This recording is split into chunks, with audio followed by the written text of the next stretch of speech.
Hi friends, ఇవాళ మనం home sickness గురించి తెలుసుకోబోతున్నాం. ఉదాహరణకు రమేష్ అనే వ్యక్తి ఒక చిన్న పల్లెటూరు నుండి ముంబై లాంటి పెద్ద సిటీకి వెళ్ళిండు. అక్కడ జాబ్ చేసుకుంటూ కుటుంబాన్ని పోషిస్తున్నాడు. ఇంట్లో ఏకైక సంతానం కావడం వల్ల అతను చాలా గారాబంగా పెరిగిండు. ఫ్రెండ్స్, ఫ్యామిలీ, రిలేటివ్స్, తను పుట్టిన ఊరు ఒక గొప్ప అటాచ్మెంట్ని ఫామ్ చేసుకున్నాడు. కానీ కాలక్రమం లోపల మంచి ఉపాధి కోసం అతను ముంబై లాంటి ఒక సిటీకి వెళ్ళిండు. అక్కడ మంచి జాబ్ కూడా వచ్చింది. అతను కంటిన్యూ అయితే కనుక కెరియర్ లోపల గ్రోత్ చాలా బాగుండే అవకాశం ఉంది. ఇన్ని రకాల పాజిటివ్ అంశాలు ఉన్నప్పటికీ కూడా అతను పల్లెటూరు నుండి ఒక సిటీకి వెళ్ళడం అనేది, ఆ ట్రాన్సిషన్ పీరియడ్, ఆ అడ్జస్ట్మెంట్ పీరియడ్ చాలా నరకంగా అనిపిస్తుంది అతనికి. అతని మధ్య లోపల ఏమనిపిస్తుందంటే, ఇవన్నీ స్ట్రగుల్స్ అవసరమా?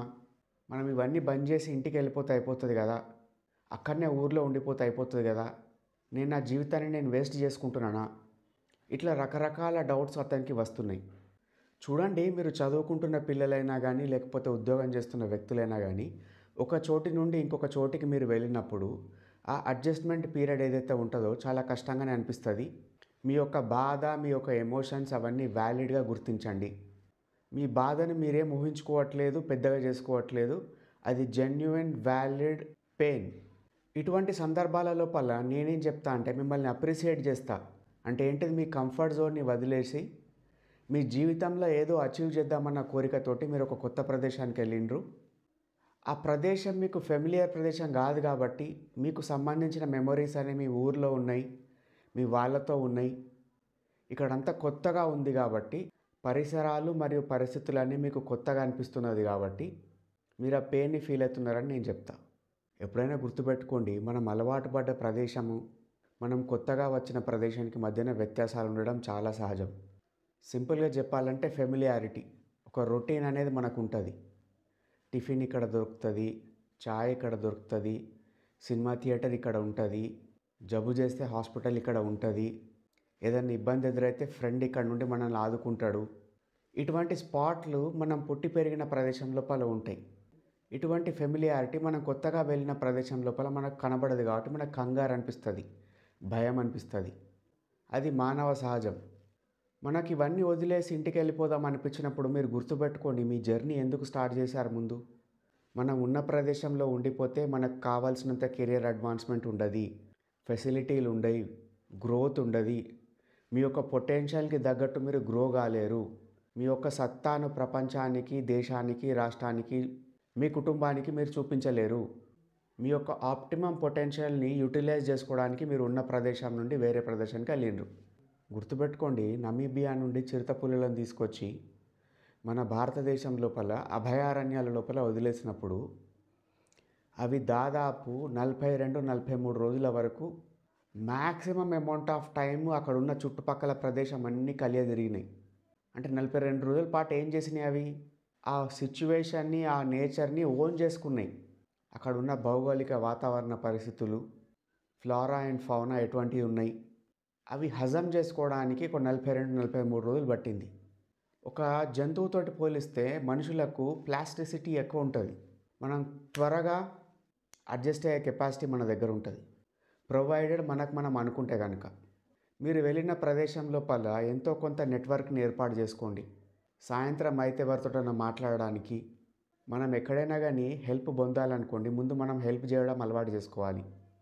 కాస్త అవుట్ ఆఫ్ ద వే వెళ్ళి హెల్ప్ చేయడం, ముందు మనల్ని ఎవరు పలకరించక ముందే మనం ఒకరిని హాయ్ బాయ్ అని పలకరించడం. ఇటువంటి అప్రోచ్ ఉంటే మనకు నలుగురు ఫ్రెండ్స్ అవుతారు. మీరు కూడా ఏదైనా కొత్త ప్రదేశానికి వెళ్తే అక్కడ ముందు బయటికి వెళ్ళి అక్కడ ఉన్న చుట్టుపక్కల ప్రదేశాలను ఒకసారి తిరిగి రండి.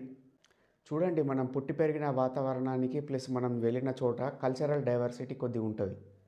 ఆ కల్చరల్ డైవర్సిటీని మనం ఓన్ చేసుకోవాలి. అంటే సింపుల్గా చెప్పాలంటే, మీరు తెలంగాణ నుండి నోయిడాకు పోయినరు. నోయిడా లోపల మార్నింగ్ బ్రేక్ఫాస్ట్కి ఇడ్లీలు, దోశలు దొరికాయి. ఎక్కువ దొరుకుతాయి కానీ లిమిటెడ్ స్పాట్లలో దొరుకుతాయి. అక్కడ మార్నింగ్ ఏం తింటారు వాడు? టిఫిన్ పోహా, అంటే మన దగ్గర దొడ్డటుకులు ఉంటారు కదా, అవి చేసుకొని తింటారు. పూరి, కచోరీ, జిలేబీ అవి తింటూ ఉంటారు. ఇది కుదరదు నాకు, నేను ఇవి తినా అవి చెయ్య అనద్దు. మనం కూడా ఆ కల్చర్ని ఓన్ చేసుకోవాలి. Be a Roman in Rome type of mind set మనకు ఉండాలి. గుర్తుపెట్టుకోండి, మనం ఎప్పుడు పదే పదే అక్కడున్న నష్టాలు, కష్టాలు, డ్రాబ్యాక్స్నే కాదు ప్లస్ పాయింట్లను చూడడానికి ప్రయత్నం చేయాలి. అంటే ఏంటిది, మీరు ఒక సిటీకి వెళ్ళిండ్రు అనుకోండి, మీకు మంచి హెల్త్ ఫెసిలిటీలు కనిపిస్తాయి, మంచి మంచి మాల్స్ కనిపిస్తాయి, మోర్ ఎంప్లాయ్మెంట్ ఆపర్చునిటీలు కనిపిస్తుంది, మోర్ ఎంటర్టైన్మెంట్ ఆపర్చునిటీలు కనిపిస్తాయి, మీ నెట్వర్క్ని పెంచుకునే ఆపర్చునిటీ ఉంటుంది. బేసిక్ కాంట్రాస్ట్ ఎక్కడ కనిపిస్తుంది? ఇన్ఫ్రాస్ట్రక్చర్ దగ్గర కనిపిస్తుంది. మీరు ఒక ఊర్లో ఉంటే ఆటోలో ట్రావెల్ చేస్తారు, మహా మీకు ఒక కారు ఉంటే కార్లో ట్రావెల్ చేస్తారు. అదే సిటీలో ఉంటే మెట్రోలో పోతారు, ఎంఎంటీఎస్లో వెళ్తారు, ఇంకా some other mode of transportation ఉంటుంది. ప్లస్ పాయింట్లు లెక్క పెట్టుకోండి. లెర్నింగ్ ఆపర్చునిటీస్ ఉంటాయి, గ్రోత్ ఆపర్చునిటీస్ ఉంటాయి, ప్రొఫెషనల్ ఆపర్చునిటీస్ ఉంటాయి, నెట్వర్కింగ్ ఆపర్చునిటీస్ ఉంటాయి, ఒక మోర్ ఇన్ఫార్మ్డ్ పర్సన్గా మారే ఆపర్చునిటీస్ ఉంటాయి, మీ కాళ్ళ మీద మీరు నిలబడి బ్రతకగలిగే ఇండిపెండెంట్ పర్సన్గా గ్రో అయ్యే అవకాశం ఉంటుంది. సింపుల్గా చెప్పాలంటే మీకు ఒక సెన్స్ ఆఫ్ అచీవ్మెంట్ వస్తుంది, నా కాళ్ళ మీద నేను బ్రతకగలుగుతున్నా. డిస్పైట్ ఇన్ని కష్టాలు కనిపిస్తున్నా కానీ హోమ్ సిక్నెస్ని ఎట్లా అడ్రస్ చేయొచ్చు? తరచూ ఇంటి వాళ్ళకు ఫోన్ చేస్తూ ఉండాలి, మాట్లాడుతూ ఉండాలి, ఒక రొటీన్ పెట్టుకోవాలి. అంటే నైట్ 9 అయిందంటే ఇంటికి ఒక కాల్ పోతుంది, ఒక రొటీన్ పెట్టుకోండి.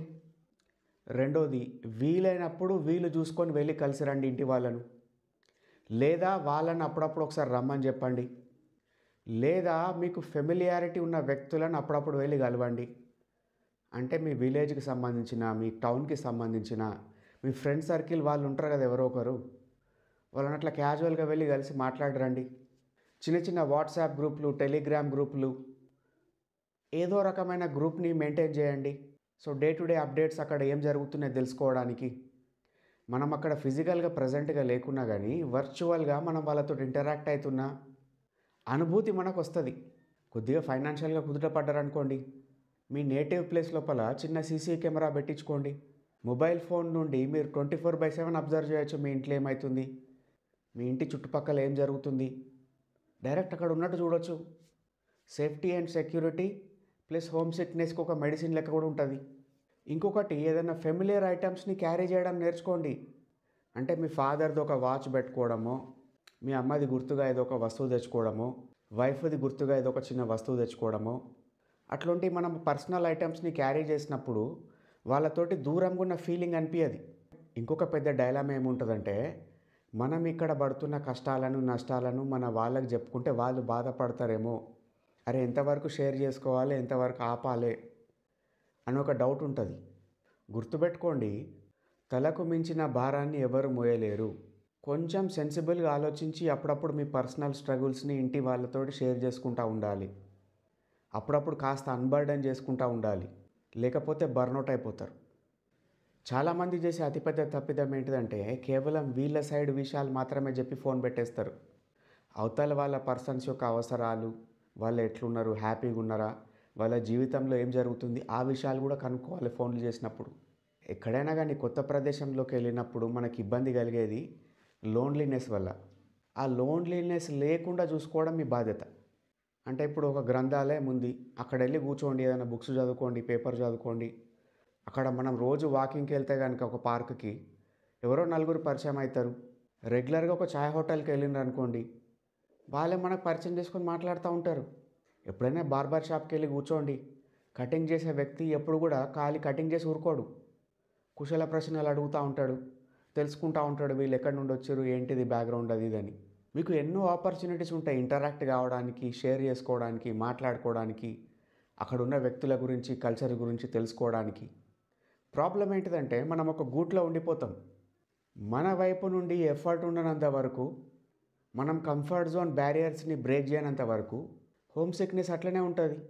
ఎంత ప్రయత్నం చేసినా కానీ మీకు అడ్జస్ట్మెంట్ చేసుకోవడం కుదురుతలే అనుకోండి, మీకు అందుబాటులో ఉన్న ఒక మంచి సైకాలజిస్ట్ని వెళ్ళి కలవండి, మీ కన్సర్న్స్ షేర్ చేసుకోండి. ఎప్పుడైనా కానీ మార్పు ఎప్పుడు వస్తుందంటే, మన వైపు నుండి మనం ఎఫర్ట్ పెట్టినప్పుడు మార్పు వస్తుంది. This is Gautam signing of.